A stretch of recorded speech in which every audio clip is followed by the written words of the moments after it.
Hello everyone, welcome back to my YouTube channel. और आज की वीडियो में हम लोग देखेंगे summary for the chapter number 3, हमारी फर्स्ट फ्लाइट बुक का 2 स्टोरीज अबाउट फ्लाइंग। तो अगर आप लोग समरी देखने के लिए आए हैं मेरे चैनल पे तो बिल्कुल सही चैनल पे आए हैं। और यहाँ पे आपको PYQs भी मिलते हैं, प्लस टॉपर्स आंसर शीट भी आपको दिखाई जाती है या शॉर्ट चैनल पे मेरे पे अपलोडेड है ये। सो अगर आप लोगों ने मेरे चैनल को सब्सक्राइब नहीं किया है तो please subscribe it now. Let's get started with the summary. Summary में सबसे पहले 2 स्टोरीज हैं। सबसे पहला है हिज फर्स्ट फ्लाइट, दूसरा है ब्लैक एरोप्लेन।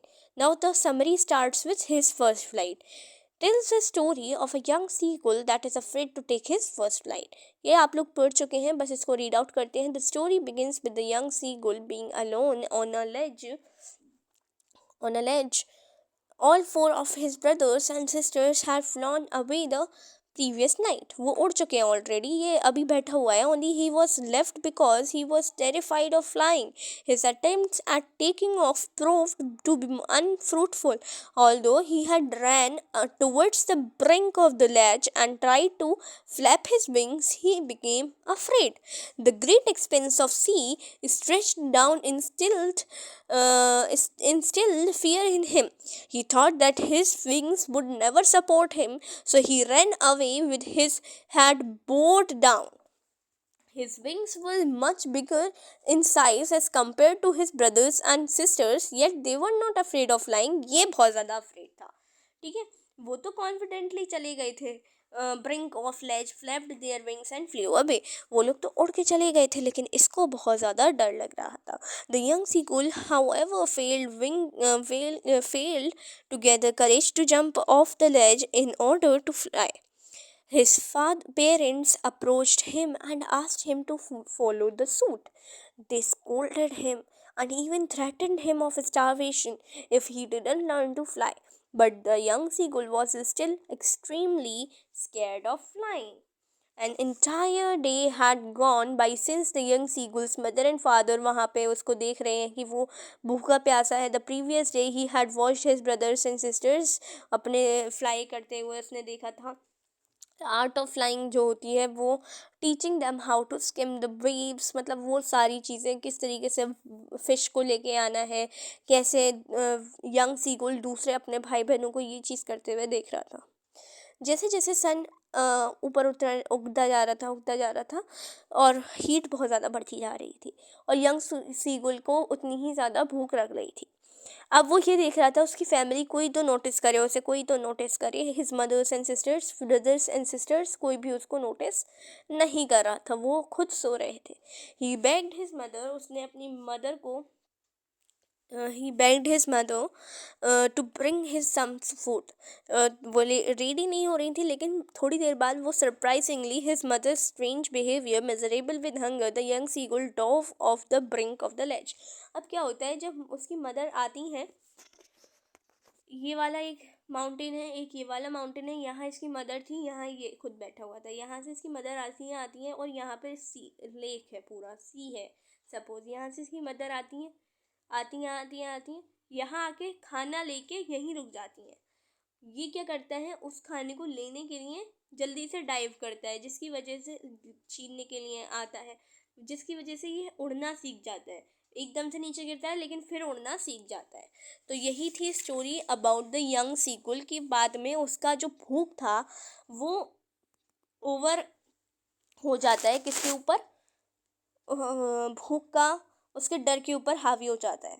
ठीक है, ये तो थी हमारी हिज फर्स्ट फ्लाइट की स्टोरी। अब हम ब्लैक एरोप्लेन की देखेंगे। 1:30 हो रहा था मॉर्निंग का, इट वॉज स्टिल डार्क। और यहाँ पे जो पायलट था वो अपने घर जाने के लिए बहुत ज़्यादा एक्साइटेड था, क्योंकि वो वहाँ पे जाके क्या कर रहा था, his holiday was on his mind and he was looking forward to being with the family. And वहाँ पे जाके ब्रेकफास्ट करना चाहता था।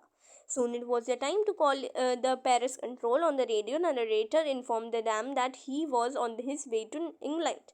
Paris control answered, and the voice on the other side of the radio asked him to turn 12 degrees west. तो वहाँ पे Paris control बता रहा था कि तुम्हें किधर जाना है। So now he thought of having एक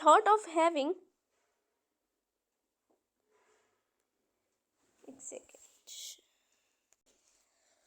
Now he knew that he could not fly up and over them with the little fuel. Of fuel भी कम बचा था उसका. For once he thought that he go back to the Paris, but उसका Paris जाने का कुछ था नहीं मकसद. Finally he decided to straight forward storm में घुस जाए. As he flew Dakota through the giant clouds, वो सब सडनली सारी चीज़ें ब्लैक हो जाती हैं. तो वो कुछ कंपास भी नहीं चल रहा था, जिसकी वजह से उसने रेडियो पेरिस कंट्रोल को कॉल करना चाहा, वो भी नहीं उठा रहा था. एकदम से कोई एक आता है. He saw another aeroplane flying quite near. उसके पास ही से एक और एरोप्लेन गुजर रहा है. तो ये सडनली वो देखता है. It had no lights on its wings, but the plane was visible to the narrator. तो उसने डिसाइड किया कि उसके तरफ चले. The latter was relieved that somebody knew that he was lost and was helping him. The black aeroplane slowly turned his plane towards north and the narrator suddenly narrator ने भी वही चीज़ कर ली. ठीक है. नरेटर भी उसी तरफ चला गया. Soon enough he came out of the clouds. एकदम से वो क्लाउड से निकला. Narrator could not believe that black aeroplane have navigated him safely to an airport. अब जब वो लेडी इंचार्ज के पास जाके पूछता है, मुझे थैंक यू बोल रहे हैं अदर प्लेन को, तो वो लेडी बोलती है कोई भी आपके अलावा उस स्काई में कोई भी नहीं था. She laughed and told the narrator that his was the only plane she saw on the radar. There was no other plane along with him. The narrator's mind was filled with questions. Who had helped him land without a functioning compass or a radio with the help of fuel left in the tanks? He had seen the pilot clearly and unmistakably flying and mysterious black plane in the storm without light. So this was the summary for the chapter His First Flight and the Black Aeroplane. Till then, take care. Bye bye. Please subscribe to my YouTube channel.